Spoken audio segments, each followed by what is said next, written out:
Vamos iniciar com uma pergunta. É o intestino o acesso de entrada para doenças? Eu sempre quis ser médico, então fiz a faculdade de medicina, fiz a residência, abri meu consultório, comecei a atender meus pacientes, só que acabei ficando frustrado. Percebi que tudo que estava fazendo era ouvir esses sintomas e dar remédio para eles. Ou estava fazendo testes e, com base nos resultados, dando medicação e muitas vezes as pessoas não melhoravam. Muitas vezes até os pacientes ficavam piores. Então eu pensei, tinha que ter um modo melhor de fazer isso. Bom, comecei uma pesquisa e continuei procurando maneiras diferentes de ajudar meus pacientes. Me deparei com o termo medicina funcional. E isso me interessou demais. Acabei indo para um workshop nesse conceito de medicina funcional e gostei demais. Quero compartilhar com vocês apenas 2 princípios que aprendi nesse workshop. O primeiro, devemos sempre ir à causa raiz da doença. Voltar ao básico, procurar a causa raiz. E o segundo, geralmente a doença começa no intestino. Agora, isso pode parecer simples, pode parecer intuitivo, você pode pensar, ei, por que diabos você não sabia disso? Eu vou dizer a verdade, não foi assim que fomos ensinados. Comecei a usar tais princípios com meus pacientes e eles começaram a melhorar. Então percebi que eu precisava olhar mais para essa coisa de medicina funcional. E acabei me certificando nessa área. E todo o foco da minha prática foi mudado para os princípios da medicina funcional. Então, sempre que eu digo medicina funcional, quero que vocês pensem em medicina de causa raiz. Eu digo medicina funcional e logo você pensa em causa raiz. Um bom exemplo é uma árvore. Quando você olha para uma árvore, o que você vê são folhas, galhos, mas você não vê as raízes lá embaixo da árvore. Mas a verdade é que para se ter uma árvore saudável, é preciso ter raízes saudáveis. E isso vale para o corpo humano. Se queremos um corpo saudável, temos que cuidar da raiz. Isso é medicina funcional. Eu gostaria de levá-los a uma jornada de 3 consultórios diferentes, 3 momentos diferentes, 3 pacientes diferentes e 3 diagnósticos diferentes. Nosso primeiro paciente é o Bill. Bill é um homem branco de 48 anos e ele está sentindo dores no peito. Ele se senta na frente do seu médico e depois de já ter feito vários exames, o médico olha para ele e diz: Bill, você tem uma doença cardíaca, e ele é colocado para medicação. Nossa segunda paciente é Sally. Sally é uma mulher hispânica, de 60 anos, que está ficando cansada, está ganhando peso. E depois de alguns exames, o médico olha para ela e explica: Sally, você tem uma doença na tireoide. E a nossa terceira paciente é a Marta. Marta tem 31 anos, é uma mulher negra. E toda vez que deita na cama, suas pernas ficam inquietas. E isso faz com que ela não durma direito. E isso também está afetando a disposição dela. E então, o médico explica: Marta, você tem síndrome das pernas inquietas. Bom, agora os 3 pacientes estão indo para casa, pois terminaram a consulta. Nosso primeiro paciente, o Bill, está pensando consigo mesmo: eu tenho um problema no meu coração. A Sally também está indo para casa e está pensando consigo mesma: eu tenho um problema na minha glândula tireoide. E a Marta está indo para casa também e pensando: eu tenho uma doença nos nervos das minhas pernas. E tudo isso parcialmente é verdade, mas o que seus médicos não disseram para ela, e que provavelmente nem sabiam, é que seus problemas estavam enraizados no intestino.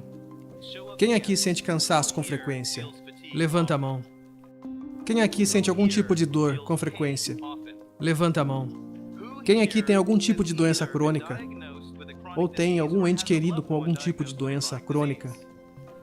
Se você levantou a mão, há uma boa chance do problema estar no intestino. Vamos voltar aos nossos 3 pacientes. Nosso primeiro paciente, lembra? O Bill? Homem de 48 anos, diagnosticado com doença cardíaca. Vamos ver o que aconteceu com seu intestino anos antes do seu diagnóstico de doença cardíaca. Bill teve um momento de indigestão e acabou comprando na farmácia um antiácido. E seguiu por um tempo tomando esse antiácido, o que até aliviou os sintomas por um tempo, só que depois voltou. Então o que ele fez foi ir ao médico E seu médico lhe prescreveu um bloqueador de ácido clorídrico mais forte. Ele começou a tomá-lo e não sentiu mais a indigestão. 2 anos depois, me desculpe, 2 meses depois, ele percebeu que ainda estava tomando a medicação. Então ele pensou, eu preciso parar com esse remédio. Ele parou com o remédio e a dor voltou até mais do que antes. Então ele voltou a tomar o medicamento. E tudo bem se o remédio fosse totalmente seguro. Certo? Isso pode até ter um certo custo, mas o que realmente tem importância é acabar com o incômodo. A verdade é que você precisa de ácido estomacal. Você não pode bloquear para sempre esse ácido. Você precisa de ácido para matar certas bactérias no trato digestivo. Você precisa de ácido para ativar vitaminas e minerais.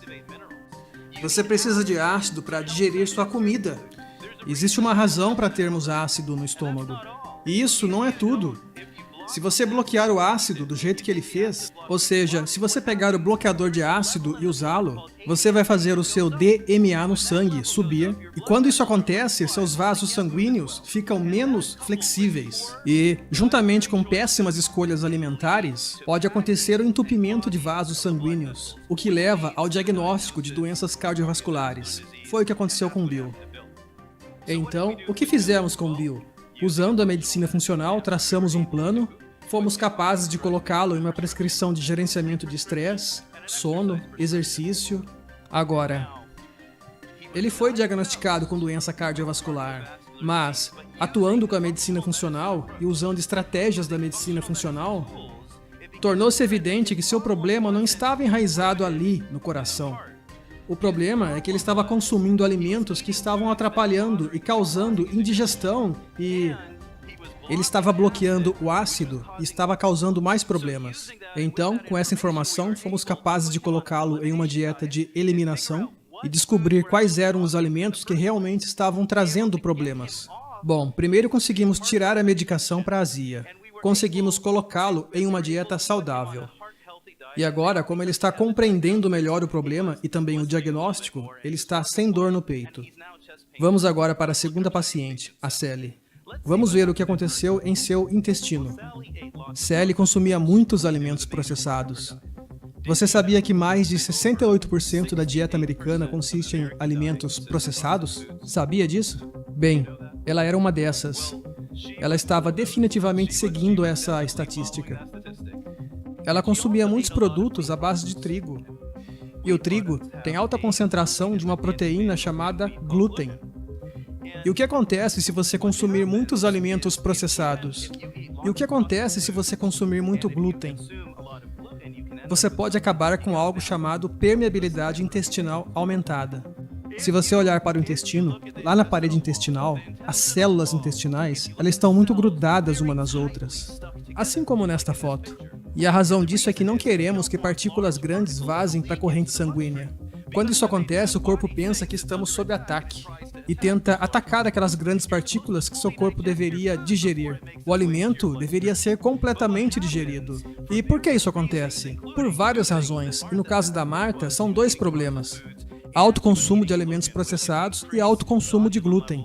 E o alto consumo de glúten aumenta a permeabilidade intestinal. E nessa condição, grandes partículas vazam do intestino para a corrente sanguínea,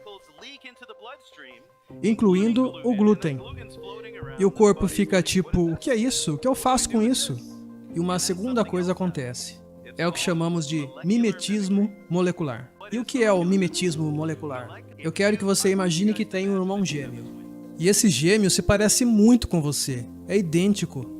Vocês usam o mesmo chapéu, vocês vão em todos os lugares se parecendo muito um com o outro ou com outra. Então, essa pessoa que se parece muito com você vai e comete um crime. Só que essa pessoa não é a mais inteligente, ela não usa máscara e as câmeras captam as imagens.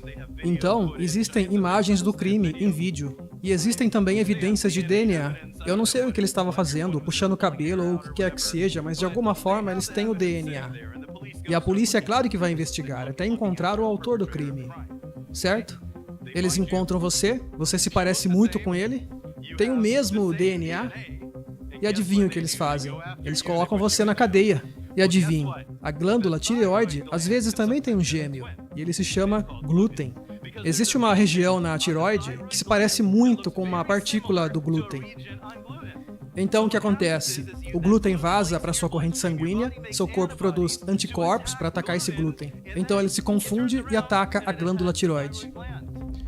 Então, quanto mais glúten, ou seja, quanto mais glúten ela come, mais glúten vaza para a corrente sanguínea, o corpo produz mais anticorpos, esses anticorpos atacam ainda mais a glândula tireoide, até ser destruída ao ponto em que não consegue mais produzir o hormônio tiroidiano suficiente. E aí você acaba com um diagnóstico da doença da tireoide. E foi isso que aconteceu com a nossa querida Sally. Agora, o que fizemos? Colocamos ela em um plano personalizado que incluía gerenciamento do estresse, gerenciamento do sono, incluía também um plano de exercícios. Agora lembre-se do diagnóstico dela. Ela foi diagnosticada com hipotiroidismo. Mas, usando os princípios da medicina funcional, conseguimos perceber que ela tinha duas coisas: intestino permeável, ou permeabilidade intestinal aumentada, e mimetismo molecular. O que podíamos fazer sabendo dessa informação? Ajudamos com esse intestino permeável dando-lhe um aminoácido chamado glutamina, retiramos os alimentos processados, retiramos o glúten, agora o glúten está fora da corrente sanguínea, o corpo não está mais produzindo anticorpos e, portanto, não se virando mais contra a glândula tireoide, e então, felizmente, ela não tem mais a doença da tireoide. Seu peso normalizou e ela se sente ótima. E agora, nossa terceira paciente, a Marta. Marta, a mulher negra de 31 anos que foi diagnosticada com síndrome das pernas inquietas. O que aconteceu com a Marta? Marta foi alimentada com mamadeira.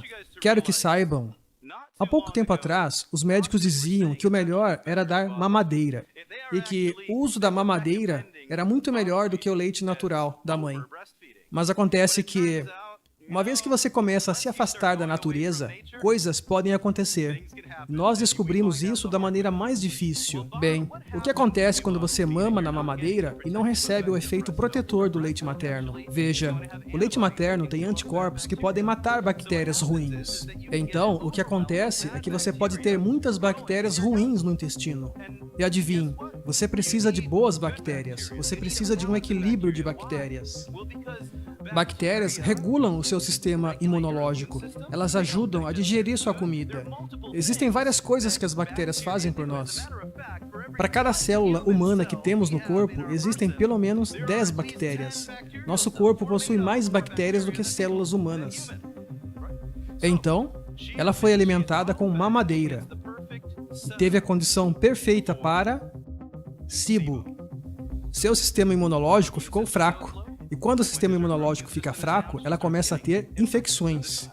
E então, com essas infecções, o que a mãe dela faz? Leva ao médico. E toda vez que ela vai ao médico, o médico lhe dá antibiótico. Toda vez que ela toma antibiótico, mata as bactérias ruins, mas também mata bactérias boas. Eventualmente, junto com más escolhas alimentares, ela acaba com algo chamado SIBO, ou supercrescimento bacteriano do intestino delgado. Supercrescimento de bactérias extras no intestino delgado é muito ruim. E adivinhe, certas cepas de bactérias podem criar uma toxina que vaza para a corrente sanguínea, irrita os nervos e provoca a síndrome das pernas inquietas. E isso foi o que aconteceu com a Marta. Então, o que fizemos com ela? Demos a ela uma prescrição de gerenciamento do estresse, uma prescrição de gerenciamento do sono, exercícios, ajustes na alimentação, e tudo isso personalizado. Lembre-se, ela foi diagnosticada com síndrome das pernas inquietas. Mas com a medicina funcional, usamos estratégias diferenciadas. Sabíamos que o verdadeiro problema dela, ou seja, a causa raiz, era um supercrescimento bacteriano.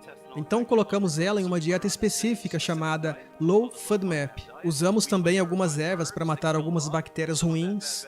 Prescrevemos um bom probiótico e ela agora está livre da síndrome das pernas inquietas. E também sem remédios. Eu acabei de citar 3 exemplos de como 3 diagnósticos completamente diferentes podem estar enraizados todos no intestino. Se você olhar para a história deles, a comida que eles comeram desempenhou um grande papel na doença. E a comida que eles comeram desempenhou também um papel enorme no processo de cura.